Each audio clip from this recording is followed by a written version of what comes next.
욥기 38장 우리 1절에서 18절까지의 말씀을 우리 한 절씩 교독하시겠습니다.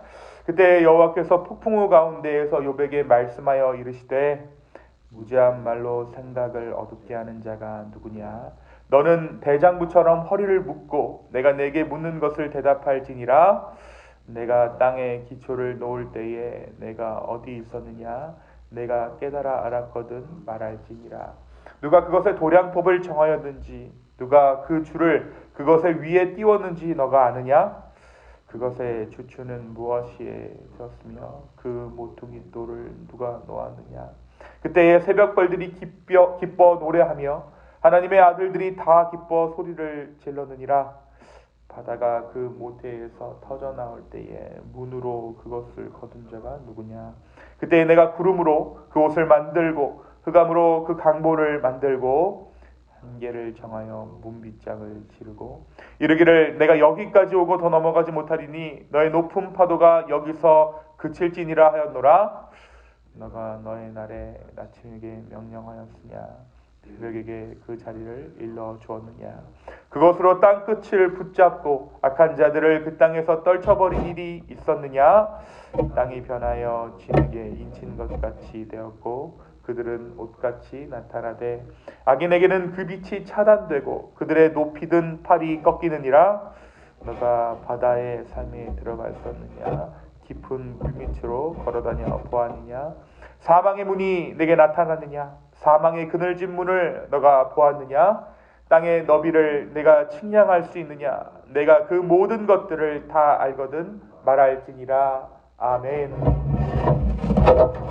어제까지의 말씀을 통해 엘리후의 욥을 향한 변론을 함께 나누었습니다. 엘리후는 욥에게 자연의 이치를 통해 우리에게 말씀하시는 하나님의 음성을 들으라라고 욥에게 권면했습니다. 그리고 하나님께서 행하신 그 오묘한 일을 보고 깨달아서 하나님을 경외하라라고 이야기하죠. 한 가지 엘리후의 변론이 중요했던 까닭은 그가 말한 하나님이 여지껏 욥의 새 친구들이 말해온 하나님보다 더욱 진짜 하나님의 모습에 가까웠다는 거예요. 엘리후가 이야기한 하나님의 모습이 욥의 새 친구들이 이야기하는 하나님의 성품과 모습보다 더욱더 가까웠다는 것이죠. 그러면서 어떠한 것을 우리가 나누었습니까? 조금씩 하나님의 어떠하심이 욥에게 드러나고 있다라고 우리가 어제 말씀 가운데 함께 나누었죠. 그리고 드디어 욥과 새 친구들 그리고 마지막으로 등장한 엘리후의 변론이 끝난 후에 하나님께서 말씀하시기 시작하십니다. 오늘 말씀을 보니까 하나님의 말씀은 휘몰아치는 폭풍우 가운데서 음성이 들려왔다라고 기록하고 있어요. 1절에 보니까 그때에 여호와께서 폭풍우 가운데에서 욥에게 말씀하여 이르시되 그리고 그동안 대화에 참여한 5사람 중에 특별히 욥을 지목하시죠. 욥에게 말씀하셨다. 그리고 나서 하나님께서 뭐라고 말씀하시냐면 하나님은 다그치듯이 물으십니다. 2절입니다. 무지한 말로 생각을 어둡게 하는 자가 누구냐? 여기서의 생각은 하나님의 생각, 하나님의 계획입니다. 그러니까 무지한 말로 나의 계획을 어둡게 하는 자가 누구냐라고 물어보시는 거죠.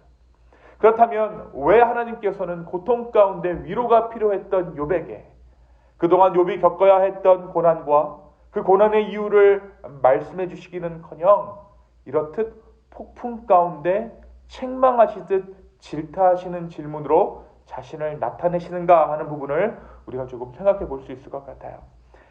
그 힌트가 3절에 기록되어져 있습니다. 너는 대장부처럼 허리를 묶고 내가 내게 묻는 것을 대답할지니라. 너는 대장부처럼 허리를 묶어라. 이전에 욥이 하나님을 알았던 것보다 이런 고난의 과정을 통해 너의 실체는 이제 대장부가 되었다는 것이죠. 너의 나를 아는 지식이 더욱더 성숙해졌고 고난을 통해 단단해졌다는 거예요. 주신 축복을 누리기만 했을 때보다 욥은 담대한 자가 되었다는 것이죠. 그것이 너의 실체다, 너의 실상이다 라고 하나님께서 말씀해주고 계신 것입니다. 그래서 뭐라고 말씀하시냐면 대장부처럼 서서 나를 대면하라 라고 지금 초청하고 계신 것입니다. 내가 너에게 할 말이 있다. 이제는 대장부처럼 서서 나의 말을 들으라 라고 하나님께서 권면하십니다. 그리고 나서 하나님께서 욥에게 어떠한 말씀을 하십니까? 하나님께서 욥에게 창조의 신비에 대한 질문들을 욥에게 이어가십니다. 땅과 바다, 빛과 어둠, 눈과 우박, 홍수와 우레와 번개, 비, 이슬, 얼음, 서리, 하늘의 궤도, 별자리, 이러한 것들을 하나님께서 욥에게 물어보세요. 그렇다면 하나님께서 욥에게 이러한 다양한 질문을 하셨던 이유가 무엇일까요? 욥에게 정말 그 질문을 일일이 대답하기를 원하셔서 이 질문을 하셨을까요? 아니죠. 하나님께서 얼마나 크신 분인 줄을 알고 욥 너가 얼마나 작은 존재인지를 깨닫게 하시기 위해 계속해서 하나님께서는 질문하셨던 거예요. 이어지는 말씀에서 하나님께서는 욥에게 땅의 기초를 놓으신 분이 하나님이시라는 사실을 설명합니다. 그리고 욥에게 바다의 경계를 정하신 분도 하나님이시라는 사실을 설명하고 있어요. 11절에 보니까 이르기를 너가 여기까지 오고 더 넘어가지 못하리니 내 높은 파도가 여기서 그칠지니라 하더라. 하나님께서 말씀으로 바다의 경계를 정하셨다는 것이죠. 그뿐만이 아닙니다. 하나님께서는 욥에게 아침과 새벽을 주관하는 분이심을 증명하고 계세요. 여러분, 아침과 새벽을 주관하셨다라는 것이 어떤 의미가 있을까요? 그것은 하나님께서 시간의 주관자 되신다. 하나님께서 시간의 창조자시고 시간의 주인이라는 것이죠. 마지막으로 하나님께서는 오늘 말씀 18절까지의 말씀에서 바다와 땅을 만드시고 그리고 그 바다와 땅을 다스리시는 분이 하나님이심을 다시 한번 이야기하고 있습니다. 사랑하는 성도 여러분, 오늘 말씀 마침내 욥에게 나타나신 하나님, 그리고 그 하나님의 음성을 욥이 듣는 이 상황, 이 욥기 38장이 우리에게 말해주는 것은 무엇일까요? 오늘 말씀에서 욥은 마침내 그가 그토록 기다리던 하나님의 음성을 듣습니다. 칠흑같이 어둡기만 하던 그 삶에 빛이 비추기 시작한 거예요. 그런데 우리가 잘 한번 생각하면 지금 욥의 상황이 나아지지 않았죠. 현실적인 어려움들이 사라진 것도 아닙니다. 죽었던 자식들이 돌아온 것도 아니에요. 다만 하나님께서 그에게 말씀하셨을 뿐입니다. 그러나 그것이 욥에게 가장 큰 위로가 되었습니다. 더욱이 하나님께서는 욥에게 대장부다, 너가 이제 성숙했다, 성장했다 라고 말씀하고 계세요. 이것이 욥이 다시 한번 자신의 인생을 살아갈 이유가 되었던 것입니다. 욥을 만나주신 하나님, 그 하나님이 우리의 하나님 되십니다. 오늘 우리가 주님 만나기를 간구한다면 주님은 반드시 우리의 삶 가운데 다가오실 거예요. 그리고 우리를 만나 주실 줄로 믿습니다.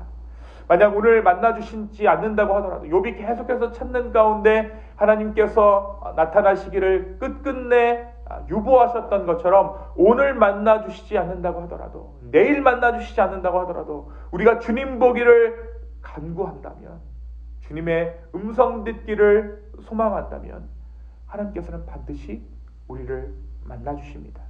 그리고 그 하나님과의 만남이 그 어떠한 상황과 환경이 바뀌는 것보다 더 큰 삶의 희망이 되어질 것입니다. 그것이 유일한 우리의 삶의 목적이 되고 희망이 될 줄로 믿습니다. 오늘 이 아침 주님 만나시기를 간구하는 저와 여러분 되기를 소망합니다. 그냥 간구하는 것이 아니라 확신을 가지고 언젠가 주님께서 우리의 삶 가운데 찾아오셔서 우리의 삶을 만지시기를 간구하는 저와 여러분 되기를 예수님의 이름으로 축원합니다. 두 번째, 오늘 말씀에서 하나님은 창조주 하나님 되심을 욥에게 말씀하세요. 처음 하나님께서 나타나셔서 욥에게 하신 말씀이 내가 이 모든 것을 창조했다라고 하나님께서 말씀하시죠. 창세기의 하나님, 첫째 날부터 여섯째 날까지 창조를 이어가셨던 그 하나님을 다시 한번 드러내신 거예요. 그때에는 아담에게 말하시지 않으셨죠. 아담이 창조되기 전에 세상을 창조하셨으므로. 그런데 비로소 욥에게 내가 천지를 창조한 조물주다, 내가 창세기의 하나님이다 라는 것을 비로소 인간에게 처음으로 말씀하셨던 것입니다. 그분의 창조주 되심을 인정하는 것만큼 우리의 마음을 위로하는 사실은 없기 때문입니다. 위로의 하나님 대신에 창조주 되신 하나님이 나타나셨다는 것은 창조주 되신 그 하나님을 우리가 깨달았을 때 우리의 삶 가운데 더 큰 위로가 없다는 것이죠. 욥의 상황을 모르셨던 것이 아니에요. 욥은 회복이 필요합니다. 따뜻한 말이 필요합니다. 그런데 하나님께서는 나타나셔서 내가 이 모든 것을 창조했어라고 말씀하세요. 그것이 위로였다는 것입니다. 오늘 이와 같은 위로가 우리의 삶 가운데 있었으면 좋겠습니다. 세상을 만드신 하나님이, 온 우주를 창조하신 하나님이 바로 나의 구세주가 되어주신다는 그 사실이 우리의 삶 가운데 믿어지기 시작할 때 우리는 비로소 우리를 둘러싼 무기력함과 의미 없는 것들에 대한 집착들을 내려놓을 수 있게 될 것입니다. 무엇보다 우리의 지친 마음들은 주 안에서, 그 창조주 하나님 안에서 새로운 삶을 살아가게 될 줄로 믿습니다. 지금 욥은 고난에 집중해 있습니다. 그의 삶은 온통 고통뿐입니다. 그 가운데 하나님은 자신의 창조주 되심을 드러내십니다. 욥을 둘러싼 고난과 고통, 그가 집중하고 있는 그 고난의 세계에서 끌어내고자 하심이었습니다. 오늘 우리 주님이 창조주 되신 주님이라는 사실이 우리의 마음에도 믿어지기를 소망합니다. 바로 그때에 우리의 삶은 어떤 것에 지배도 받지 않는 주님의 통치 가운데 놓여져 있다는 그 사실을 인정하게 될 줄로 믿습니다. 그리고 그 인정함 가운데 하나님의 진정한 위로하심이 우리의 삶 가운데 임할 줄로 믿습니다. 오늘 우리의 삶을 위로하시는 하나님, 이 창조주 되신 하나님을 경험하는 저와 여러분의 복된 하루 되기를 예수님의 이름으로 축원합니다. 이 시간 함께 기도하시겠습니다. 주님, 오늘 이 아침 하나님의 나타나심과 하나님의 임재하심을 놓고 우리가 간구하며 기도합니다. 주여, 우리의 삶을 주님께서 인도하여 주시기를 간절히 원합니다.